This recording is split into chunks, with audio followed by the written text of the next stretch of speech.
Gente, eu acredito veementemente que nós precisamos também de uma transformação do coração.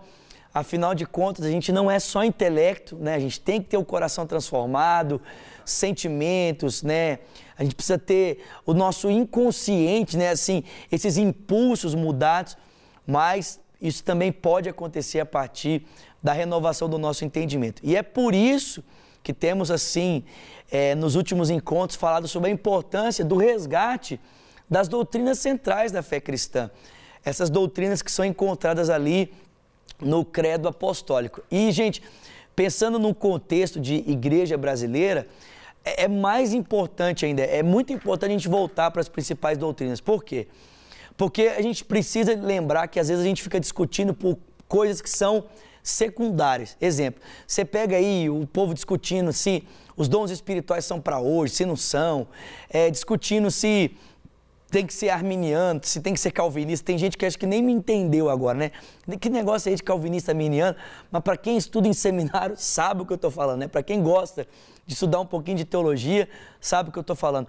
E às vezes a gente fica discutindo questões que são secundárias e a gente poderia estar unido em questões que são centrais. Aliás, tem um amigo querido, Rafael Pijama, que faz parte de um movimento, né, chamado Mosaico. E a intenção deles é exatamente essa, tentar promover, né, essa unidade em movimentos, né, que são diferentes, como se fosse uma orquestra, né?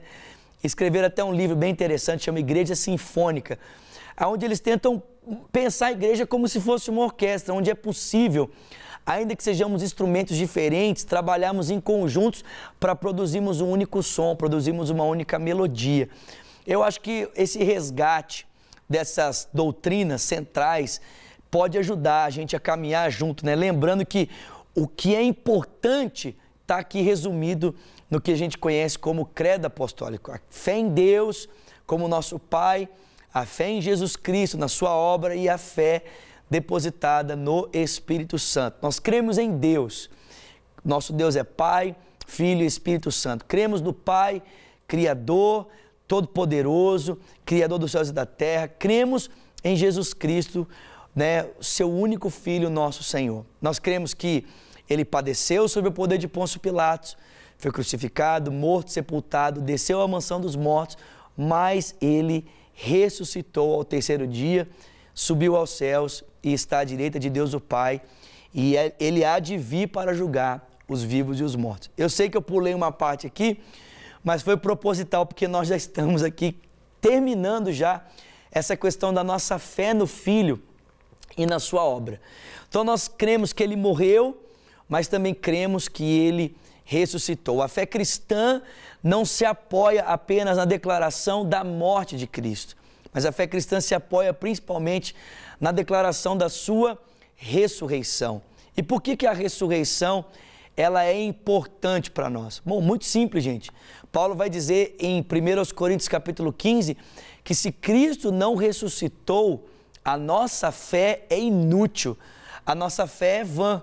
Porque, gente, a ressurreição é na história a prova de que tudo aquilo que Jesus afirmou sobre Ele é verdadeiro. E é tão interessante, não sei se você teve a oportunidade de assistir esse último filme que saiu no cinema, Em Defesa de Cristo, um filme cristão, né, que é baseado em um livro chamado Em Defesa de Cristo, escrito por Lee Strobel, que é um cara que foi um jornalista ateu e por causa da conversão da sua esposa, ele quis de todas as formas provar que a fé cristã era uma mentira, era uma farsa, e ele começou a estudar para provar isso. Só que, gente, no final das contas, depois de estudar tanto, esse cara acaba se convertendo, se entregando a Jesus Cristo. E é muito interessante que na história do filme, o amigo dele que quer ajudá-lo, né, a desmentir a fé cristã, vai dizer para ele que a pedra de toque do cristianismo é exatamente a ressurreição.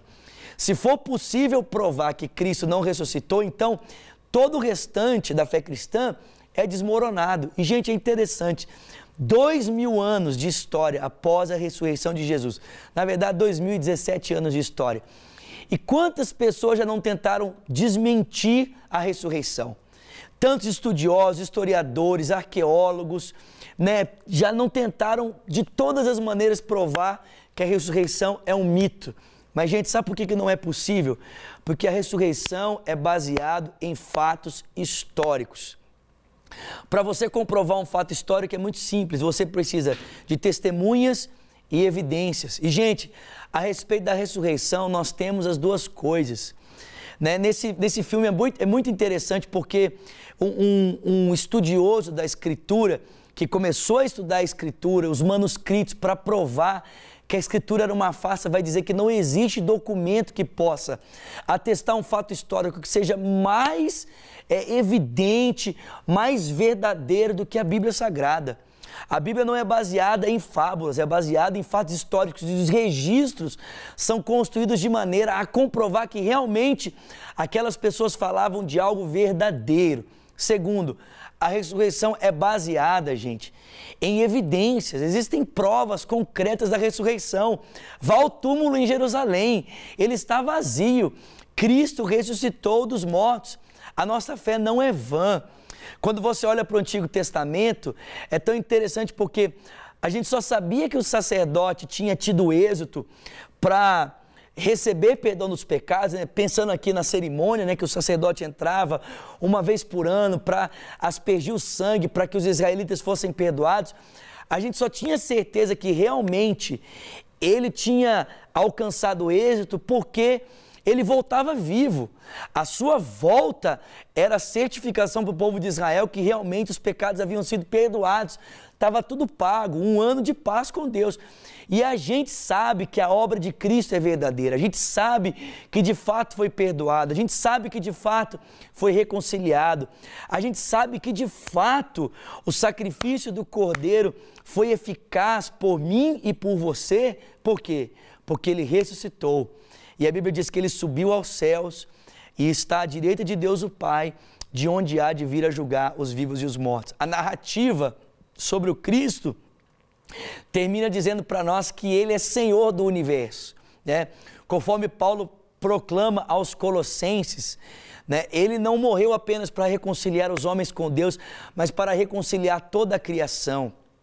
E porque ele morre para reconciliar a criação, é Senhor de tudo. É Senhor de todas as coisas, ele tem o direito sobre todas as coisas. Como Abraham Kuyper, grande reformador holandês, dizia, não existe 1 centímetro quadrado da existência sobre o qual Cristo, que é Senhor, não diga, tudo é meu, isso é meu. Ele morreu, ele conquistou tudo, ele é Senhor de tudo, por isso está exaltado sobre o trono do universo. Mas a Bíblia diz que ele há de vir para julgar os vivos e os mortos. A história não termina com injustiça, a história não termina com a vitória, né, do pecado, a vitória do diabo, a história não termina com a vitória dos principados e potestades, não. A história termina com o triunfo do Filho de Deus. O Filho de Deus, ele ressuscita dos mortos, ele está assentado no trono do universo e no final de tudo, todos os homens, todos os anjos, toda a criação há de comparecer perante ele para por ele ser julgado, para prestar conta das suas obras diante do tribunal de Cristo. É assim que termina a história. Quer dizer, toda essa corrupção que nós estamos vendo no nosso país não vai terminar assim. O tribunal humano ele pode ser impune, né? O Supremo Tribunal Federal ele pode ser impune, né? O juiz tal pode ser comprado, mas o Rei dos Reis, o juiz dos juízes, o Senhor Jesus não pode ser comprado. E no final, todos vamos comparecer perante o seu tribunal para prestarmos conta das nossas obras, para prestarmos conta da maneira como nos relacionamos com o seu santo sacrifício, sua obra, né, que foi realizada na cruz por mim e por você.